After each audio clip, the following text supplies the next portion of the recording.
En primer lugar, saludarlas y saludarlos a cada uno de ustedes, a la doctora Elena Alvear García, decana de la Facultad de Derecho de los Andes, al doctor Eduardo Cifuentes, interventor del pueblo y catedrático de los Andes, al doctor León Valencia, director ejecutivo, a mi amigo el doctor Roy Barrera, senador, al doctor Rivera, también amigo, representante de la Cámara, a la ex senadora Cecilia López, puedo decir ex senadora, candidata a la alcaldía de la República, al doctor Miguel Samper Strauss, a Patricia Politica, Comisión Nacional de Reparación y Reconciliación, a Patricia Luna, directora de la Unidad de Justicia y Paz de la Seguridad del Pueblo, y repito, a cada uno de ustedes. Con el proyecto de ley de víctimas, el Congreso de la República tiene en sus manos una oportunidad inmejorable para demostrar que la ley en sentido formal es en sí misma un mecanismo idóneo para promover el desarrollo de la inclusión social. Es una oportunidad histórica para que el legislativo, el ejecutivo, judicial y la sociedad civil en general reconozcan e implementen herramientas reparadoras para quienes han sido víctimas de la violencia sistemática en nuestro país. Uno de los requisitos sine qua non para la existencia de un Estado-nación es el sentido de pertenencia del país. Este concepto se fundamenta no solo en querer a la patria, sino en ser solidarios y responsables con los que le sucede a nuestros conciudadanos. Vivir en un Estado como si fuéramos autómatas, que solo procuramos el bienestar personal, es condenarnos al fracaso desde un comienzo. El famoso pacto social propuesto por Hobbes hacía inherente la cohesión social en términos de corresponsabilidades, asociación y procura del bienestar general. Desde el año 2008 vengo exponiendo en diversos escenarios la necesidad de atender a las víctimas, la necesidad de un proceso de reinserción real y efectivo que cuente con elementos reparadores y sobre todas las cosas con elementos de verdad. El 15 de abril del 2008, ya casi hace 3 años, demostré cómo los jefes paramilitares, ninguno de ellos había sido capaz de entregar unos activos que fueran capaces de reparar realmente a las víctimas. Esto lo hicimos con el soporte moral y sobre todo, toda la información fue suministrada, ayudada por la Fundación Arcoíris. En lo referente al proyecto de la ley de víctimas, es necesario buscar su idoneidad, lo cual implica, por un lado, reconocer el potencial que tiene la ley en materia de reconocimientos de derechos y promoción de la inclusión social. Y por otra parte, implica reconocer igualmente que expectativas no pueden cumplirse a través de la ley. Esto es importantísimo. Es importante establecer que la ley por sí sola no logra crear cambios sociales directos, pero sí es uno de los componentes dentro de los instrumentos políticos existentes. Por esta razón, soy enfático al decir que la ley es uno de los instrumentos para lograr reparar a las víctimas, sin embargo, no es mesiánico. En relación con el reconocimiento de las limitaciones y el alcance de este proyecto de ley, debe mencionarse que efectivamente existen ciertas materias que requerirán esfuerzos adicionales por parte del Estado colombiano y las voy a enumerar al renglón seguido. Se requiere de la implementación de un programa concreto, especial y garante para proteger a las víctimas que reclaman sus tierras, sobre todo en las áreas rurales. Son 2 millones de hectáreas que han sido objeto de despojo y 4 millones de hectáreas abandonadas. Especialmente debe hacerse claridad sobre las dificultades para que pueda garantizarse de manera inmediata la no repetición de los hechos victimizantes en un país donde aún existen numerosos brotes de violencia. Esta será una tarea que se tomará años, a pesar de los enormes esfuerzos que el Gobierno Nacional ha venido realizando en materia de seguridad hasta el momento.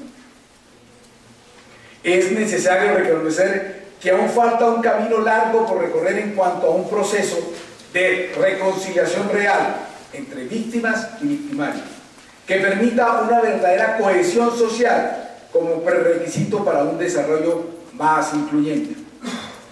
Por otro lado, debe reconocerse las dificultades que existen actualmente para que una víctima sea restablecida en sus bienes muebles y semovientes.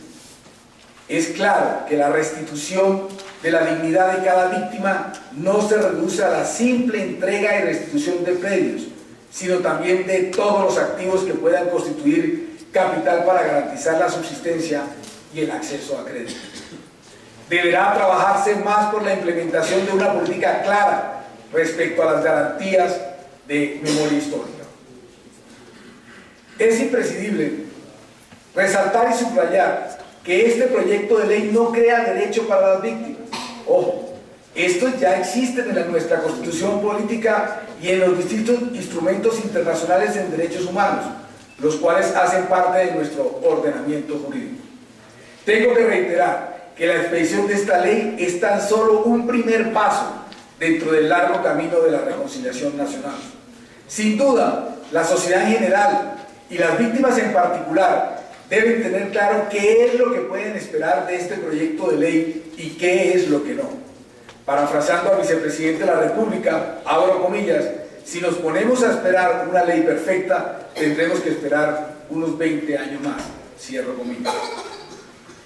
He nombrado varios puntos en los que debemos tener precaución y algunas limitaciones que tiene la ley, pero considero necesario resaltar las muchas bondades que tiene el proyecto de ley. Es fácil reconocer que sí existen aspectos que merecen ser destacados. Vuelvo y enumero 4. Por medio de este proyecto, la ley se reconoce la calidad de víctima de toda persona que haya sufrido menoscabo en sus derechos, como consecuencia de violadores a los derechos humanos o infracciones al derecho internacional humanitario, independientemente de la calidad del perpetrador. Enumero otro. Seguramente uno de los capítulos por medio de los cuales se podrá materializar con más claridad los propósitos de este proyecto de ley es el relativo a la restitución de tierras. Según las cifras del Ministro de Agricultura y Desarrollo Rural, son aproximadamente 6 millones de hectáreas por restituir. Despojo y abandono fueron los mecanismos para debilitar e invisibilizar al campesino colombiano. Enumero otro. A través de mecanismos seguros y expeditos se pretende devolver la titularidad de predios a sus poseedores originales. En ese sentido, se han diseñado mecanismos innovadores como el de la inversión de la carga de la prueba a favor de las víctimas. Enumero otro. Para ello se establece que para una reparación integral se deberá contar con la colaboración armónica no solo de las instituciones del Estado, sino también de las mismas víctimas, la sociedad civil y el sector privado. Es de la mayor importancia involucrar al sector privado en una ardua tarea de reconstruir una nación próspera y equitativa. Igualmente se reitera que uno de los principios transversales por los cuales se implementan las medidas y programas de atención, asistencia y reparación será el de enfoque diferencial. Lo anterior implica que se reconozcan las necesidades particulares de ciertos grupos poblacionales que están en condiciones de vulnerabilidad manifiesta. Otra, este proyecto aclara que las medidas de atención y asistencia humanitaria no constituyen reparación, por lo cual se avanza en el cumplimiento de los estándares exigidos por la Honorable Corte Constitucional. La última, para poner en práctica lo que establece en esta ley, se prevé la creación de un sistema de información y mecanismos de seguimiento a las medidas de atención, así como la institucionalidad que se encargará de coordinar su implementación.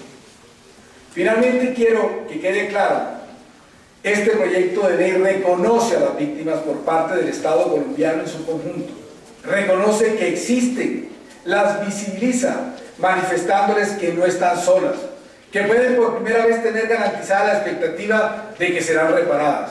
El Estado se está poniendo en la tarea de sistematizar una política integral para organizar este proceso de reparación.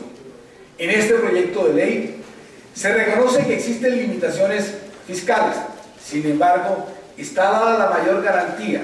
Existe la voluntad política del aparato estatal en su conjunto para que esta ley se haga una realidad.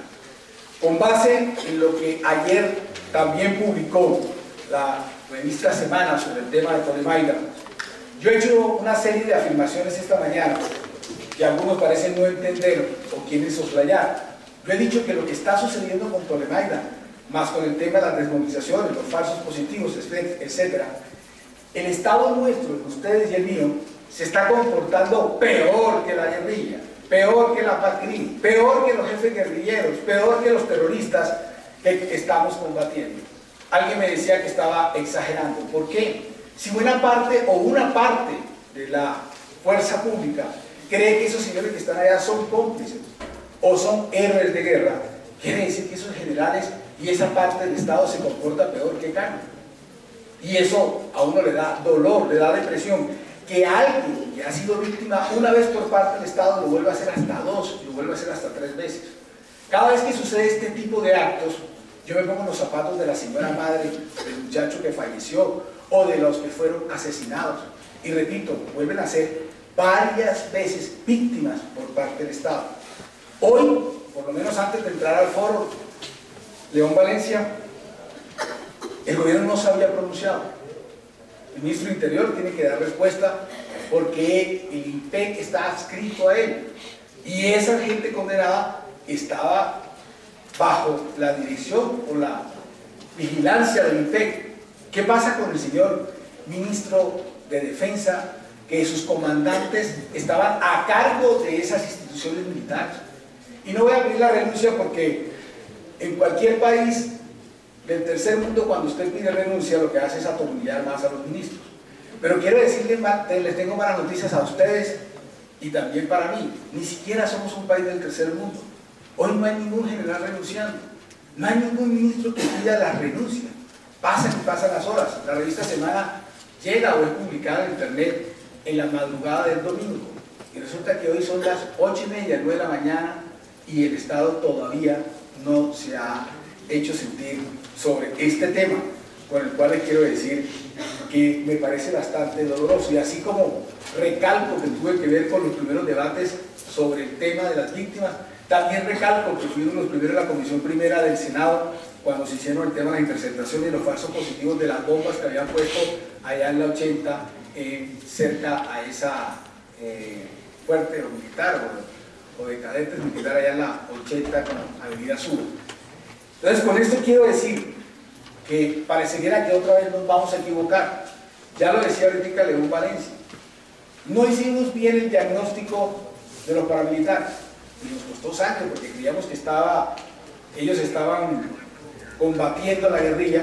Y resulta que lo que estaban era haciendo política, apropiándose el tesoro público, estando con la fuerza pública, con los ganaderos y al mismo tiempo con el narcotráfico.